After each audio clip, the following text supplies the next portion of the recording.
As it turns out, Google sells more than just Chromebooks. Who knew? I mean, all jokes aside, Google's hardware division is responsible for a lot more than Chromebooks, and Chromebooks only make up a small percentage of that hardware. In general, the thing you've heard of probably most and seen advertised most are the Pixel phones. So the Pixel, Pixel 2, and Pixel 3. And Google's had to just come out and say, look, we're not selling a lot of these phones. They're expensive, and in general, people just aren't buying them. And so they've dropped two new phones, the Pixel 3a and 3a XL. And while we're not going to start reviewing phones at this point, and we're not going to all of a sudden introduce phone reviews into our normal line of videos, we do want to talk about this phone for just a few minutes because I've been using it for a couple weeks and I have some thoughts on how it will hopefully impact Google's hardware decisions and how they go about making Chromebooks moving forward. Before we get into that, this video is brought to you by NordVPN, and they are the VPN of choice for millions of users, whether you're on a Pixel 3a XL or your Chromebook or a Mac or a Windows device.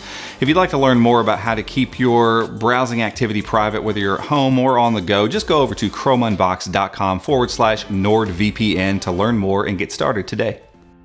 As I said at the top, we're not going to review this device and we're not going to get into all the nitty-gritty specs and all that kind of stuff, but I do want to tell you a little bit about using the device on a daily basis. I've had it for a couple weeks and I've loved it, honestly, way more than I expected to. I got it because I was just curious, and turned out I almost didn't want to give it back. And I'm still not sure what I'm going to do. I do know for me personally, it makes no sense for me to move from my 3XL over to this phone just because it's a lateral move financially. And honestly, it is a degradation in a couple spots. I would lose waterproofing and the processor's not as fast.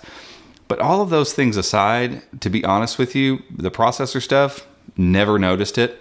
The screen, just as good. The speakers, I think, are a skosh better than the 3XL.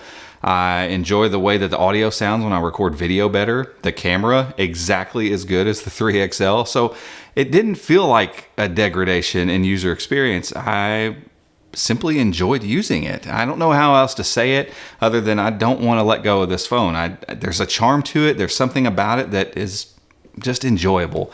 And I think if you're even thinking about getting this phone, I would 100% say go do it. At $400 for the 3, fantastic buy. At $480 for this one that I've been using, it's a fantastic buy. It's a great phone, not just for kids or people that don't know how to use phones.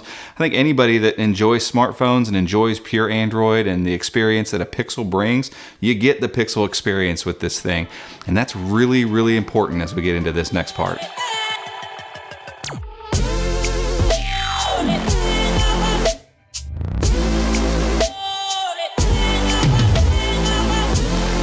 As I said at the top of the video, Google makes lots more than just Chromebooks, but one thing they've never done with Chrome OS or Chromebook is make a device that is a budget or mid-range Chromebook. They've had the Chromebook Pixel, and then the one that came out in 2015, and then they had the Pixelbook, and now they got the Pixel Slate, and even when they put the Pixel C out, which is not a Chrome device, it was kind of sort of meant to be one, it was expensive too.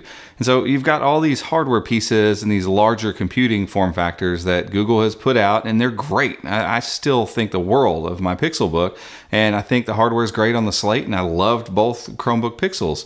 But they've never been mid-range. They've never been something that Joe Schmo is going to go grab off the shelf and think, hey, you know what, I'll give it a try. They're expensive. They're really expensive for Chromebooks. And so the only users that are ever going to think about using them are people that are just entrenched in Chrome OS. And so because of that, the sales have always just been kind of okay. What would happen if Google saw this? Because I think this phone is going to sell like crazy because the price is great and the experience is great and reviews across the board have been great. It's going to sell pretty well. It's in carriers as well. What if Google saw that and saw the effect that that has on their Pixel 3 sales? And I'm counting 3, 3XL, 3A, 3A XL all in one group. If all of a sudden Pixel 3 sales go from this and jump way up because of this device, what might that inform for making Chromebooks? I know that there's probably going to be one other high-end Chromebook come out this year and maybe next year even. But what if Google looked at it and said, oh, yeah, people don't like paying tons of money for tech. People like paying small amounts of money for tech. And if they took that idea and they began making Chromebooks that were more mid-range, they didn't have to have the highest end specs, but they still had that Google quality to them. And that stuff's hard to like pin down. It's hard to look at a device and say, this is exactly why this device is so fun to use. But the Pixelbook just continues to be a great device. because it's hardware, but it doesn't have the fastest processor anymore, and maybe it doesn't even have the best screen on the market, but there's just something about the package that they put together that makes it awesome to use. What if they could figure out that, the way they've done here with this phone, and do the same thing with a Chromebook, where they kind of bring down some of the hardware and cut out some of the things they need to make a mid-range Chromebook made by Google, that's Google branded, gives you the same level of experience, and feels like you're using a Google-made Chromebook, and sold it for $500 or $400 or even $600.